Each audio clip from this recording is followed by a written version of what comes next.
الحمدللہ رب العالمین والصلاة والسلام علی سید المرسلین اما بعد فاعوذ باللہ من الشیطان الرجیم بسم اللہ الرحمن الرحیم السلام علیکم ورحمۃ اللہ وبرکاتہ۔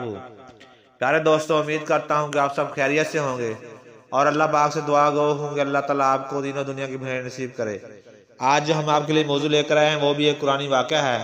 تو آپ سے پہلے کی طرح ایک ہی عرض ہے کہ اگر آپ ہمارے چینل پر نئے ہیں تو ہمارے چینل کو سبسکرائب کریں، لائک کریں اور بیل آئیکن کے بٹن کو دبائیں تاکہ ہماری ہر آنے والی ویڈیو آپ تک پہنچتی رہے۔ تو آئیے اب موضوع کی طرف چلتے ہیں۔ روئے زمین پر سب سے پہلا قاتل قابیل اور سب سے پہلا مقتول حابیل ہے۔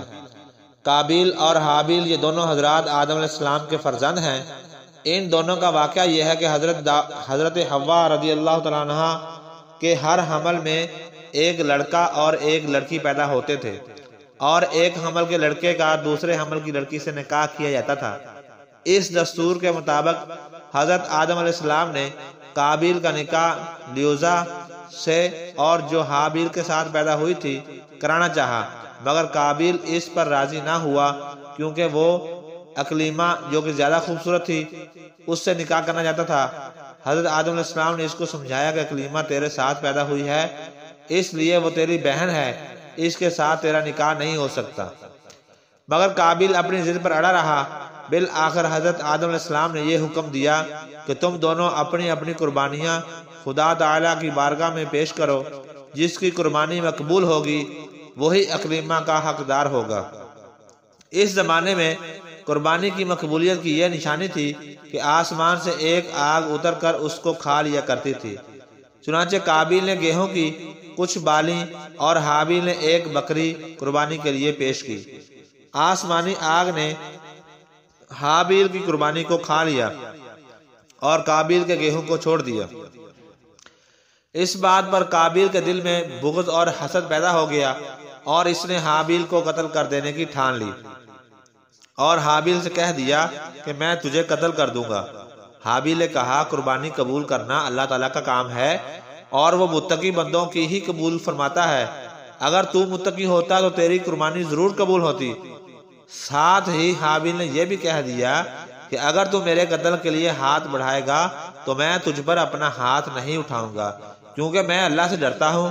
میں یہ چاہتا ہوں کہ میرا اور تیرا گناہ دونوں تیرے ہی پلے پڑے اور تو دوزخی ہو جائے، کیونکہ بے انصافوں کی یہی سزا ہے۔ آخر قابیل نے اپنے بھائی حابیل کو قتل کر دیا۔ بوقت قتل حابیل کی عمر 20 برس کی تھی اور قتل کا یہ حادثہ مکہ مکرمہ میں جبل سور کے پاس یا جبل ہیرا کی گھاٹی میں ہوا۔ بعض کا قول ہے کہ بصرہ میں جس جگہ مسجد اعظم بنی ہوئی ہے منگل کے دن یہ سانحہ ہوا۔ روایت ہے کہ جب حابیل قتل ہو گئے تو 7 دنوں تک زمین میں زلزلہ رہا اور ہوش و طیور اور درندوں میں اضطراب اور بے چینی پھیل گئی، اور قابیل جو بہت ہی گورا اور خوبصورت تھا بھائی کا خون بہاتے ہی اس کا چہرہ بالکل کالا اور بدصورت ہو گیا، اور حضرت آدم علیہ السلام کو بے حد رنج اور قلق ہوا، یہاں تک کہ حابیل کے رنج میں 100 برس تک کبھی آپ کو ہنسی نہیں آئی۔ حضرت آدم علیہ السلام نے شدید غضبناک ہو کر قابیل کو پھٹکار کر اپنے دربار سے نکال دیا اور بد نصیب اکلیمہ کو ساتھ لے کر یمن کی سرزمین عدن میں چلا گیا۔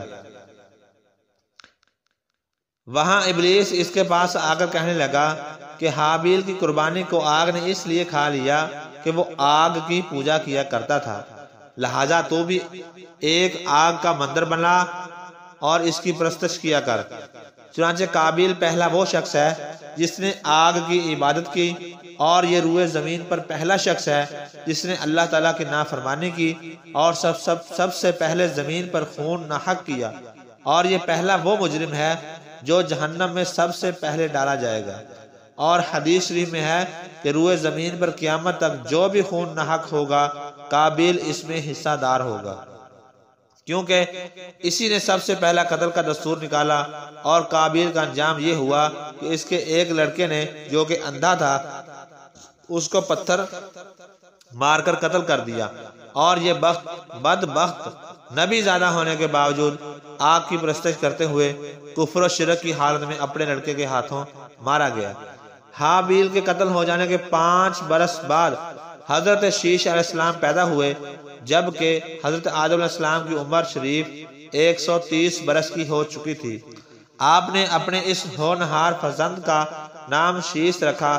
یہ سریانی زبان کا لفظ ہے اور عربی میں اس کے معنی ہبۃ اللہ یعنی اللہ تعالیٰ کا عطیہ ہے۔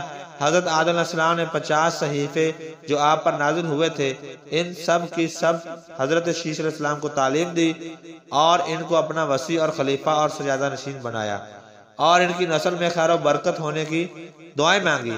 حضور صلی اللہ علیہ وسلم ان ہی حضرت شیش علیہ السلام کی اولاد میں سے ہیں۔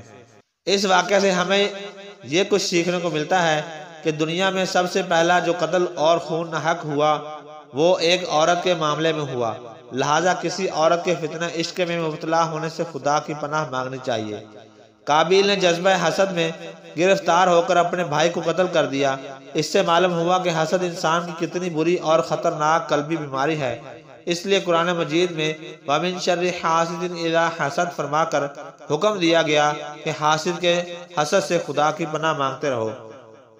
خون ناحق کتنا بڑا جرم عظیم ہے کہ اس جرم کی وجہ سے ایک نبی علیہ السلام کا فرزند اپنے باپ حضرت آدم علیہ السلام کے دربار سے رائندہ درگاہ ہو کر کفر و شرک میں مبتلا ہو کر مر گیا اور قیامت تک ہونے والے ہر خون ناحق میں حصے دار بن کر عذاب جہنم میں گرفتار رہے گا۔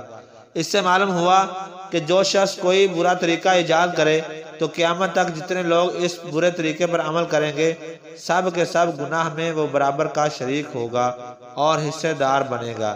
اس سے یہ بھی معلوم ہوا کہ نیکوں کی اولاد کا نیک ہونا کوئی ضروری نہیں، نیکوں کی اولاد بری بھی ہو سکتی ہے، کیونکہ حضرت آدم علیہ السلام خدا کے مقدس نبی اور صفی اللہ ہیں، مگر ان کا بیٹا قابیل کتنا خراب ہوا وہ آپ سن چکے۔ ہمیشہ ہر شخص کو چاہیے کہ فرزند صالح اور نیک اولاد کی دعائیں مانگتا رہے۔ اللہ تعالیٰ سے دعا کہ اللہ تعالیٰ ہمیں علم دین سیکھنے سمجھنے اور دوسروں تک پہنچانے کی توفیق عطا فرمائے۔ آمین بجاہ النبی الامین صلی اللہ تعالیٰ علیہ وآلہ وسلم۔